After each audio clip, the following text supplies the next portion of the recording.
So this is primitive obsession and persistence. I'm Jezen Thomas. I work at Superseed. We hire Haskellers sometimes, including now. Haskell is not safe. Yeah, I got your attention.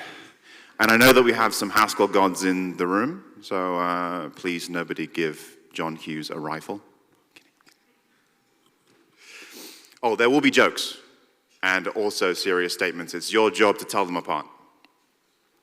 I say Haskell's not safe, but actually there are safety features, but they're like opt-in. You have to actually use the type system to end up with a good program. For more context, JavaScript is worse. It's not safe. You can try to make it safe. You can add types in a type system, but it's always going to fail. You're kind of doomed. Nothing you can do about that. So this is you writing a Haskell program. The bicycle is Haskell. The person is you. The stick is Vim or Emacs. But then you go and do something like this. All your functions are like string to string to string. That's like sticking a stick in your front wheel of your bicycle. And if you do that, you're not doing strongly typed programming, you're doing stringly typed programming. And you won't get any of the benefits of Haskell's type system, and you might end up with some pretty wrong ideas about types. And then you might go and, I don't know, invent a programming language called Clojure or something, I don't know. So anyway, when you're making a web application in Haskell, you might want to model, let's say, a person in your system. And this is typically how a blog post or a tutorial or some documentation will show you how to model things in your system. You have a person, they have a name, which is a string, they have a job title, which is a string, they have a phone number, which is a string. That kind of makes sense, right? Like, a phone number isn't a number. You can't add two phone numbers together to get a bigger phone number. So that all looks sensible. That corresponds to a record in Haskell where the fields are, yeah, it's the same. You see the types on the right there. It's all the same.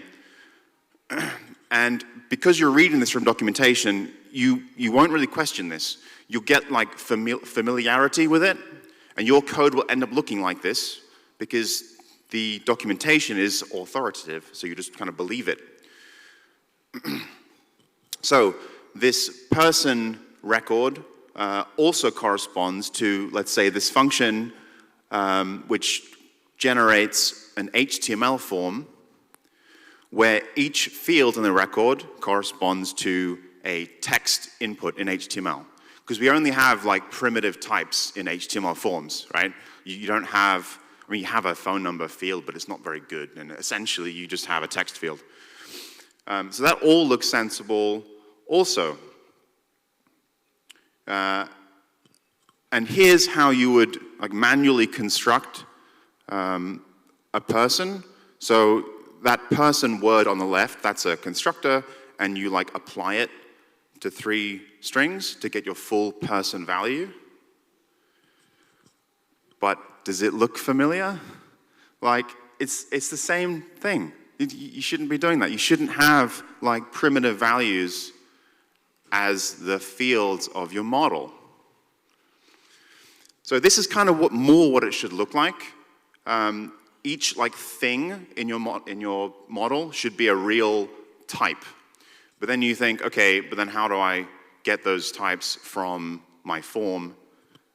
Well, you should use in the Yesod framework anyway. I mean, this isn't the BBC, so I don't have to tell you that other frameworks are available.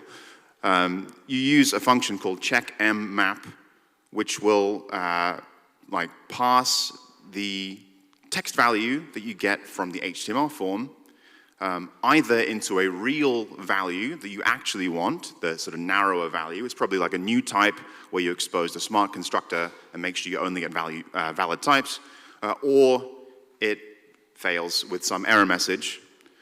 And this is really cool because like form fields are not functors, so you can't really like map a value or map a function over a form field, but you can use this to take a field of one type, like a text field, and turn it into a field which produces, let's say, a phone number type. You just need to give it a couple of functions to translate from text to phone number and back. And that's it.